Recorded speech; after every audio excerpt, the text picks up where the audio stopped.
wabarakatuh. Selamat pagi Ibu. Selamat pagi dong. Baik Ibu, perkenalkan saya Dr. Dewi, dokter yang sedang berjaga di klinik hari ini. Sebelumnya saya mencatat identitas Ibu terlebih dahulu ya. Dengan Ibu siapa Bu? Sari.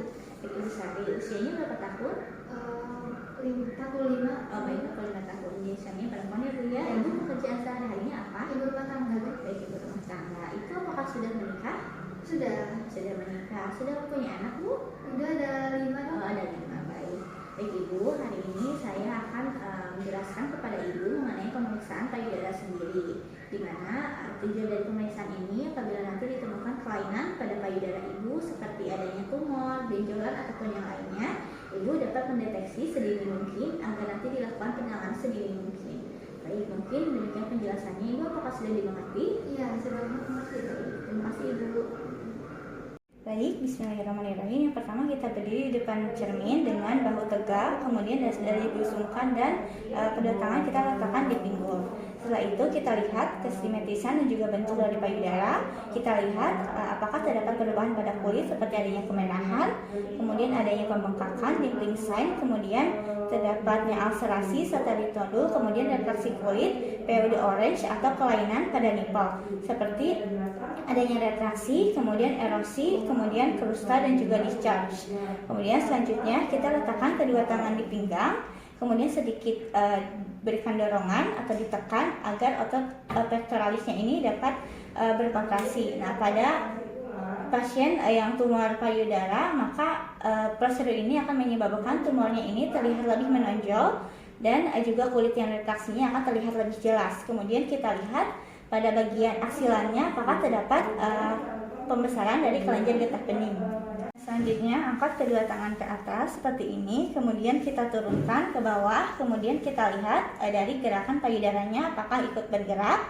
Kita lihat apakah sudah terjadi infiltrasi ke daerah dinding dada.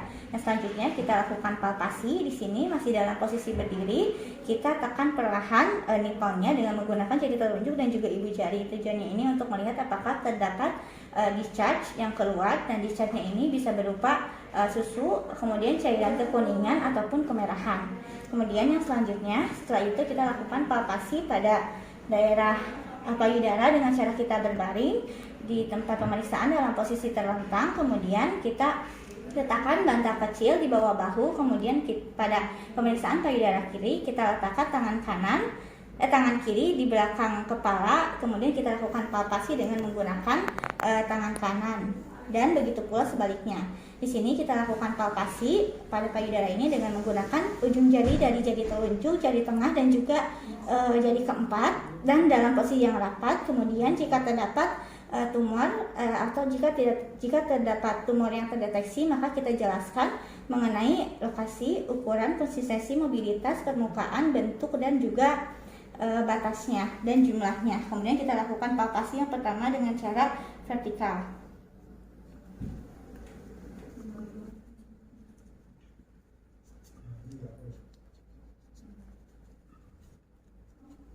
Yang selanjutnya dengan cara sirkular.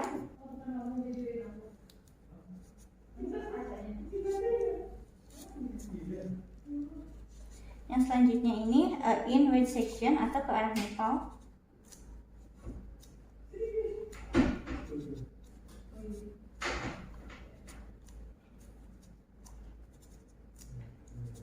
Yang selanjutnya kita lakukan palpasi pada kelenjar getah bening di aksila, kemudian di supraclavicula dan juga di infraclavicula.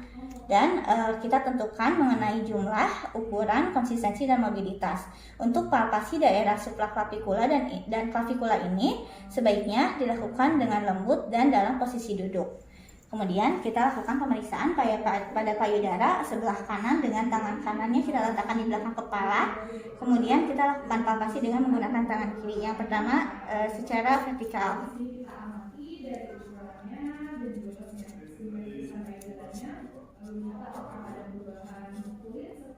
Selanjutnya sirkular.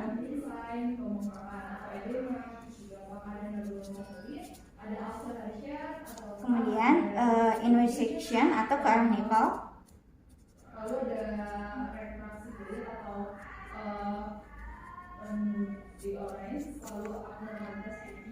Kemudian yang selanjutnya kita lakukan palpasi pada kelenjar getah bening di daerah aksila, kemudian supraklavikula dan di infraklavikula, dan dilakukan dalam posisi duduk. Kemudian tentukan mengenai jumlah, bentuk, konsistensi dan juga mobilitas. Kemudian jika kita sudah melakukan pemeriksaan pada semua payudara kiri dan juga kanan, sebaiknya kita lakukan pemeriksaan ini setiap bulan di hari yang sama di setiap bulannya. Lebih baik pada hari ke-5 sampai ke-6 siklus menstruasi.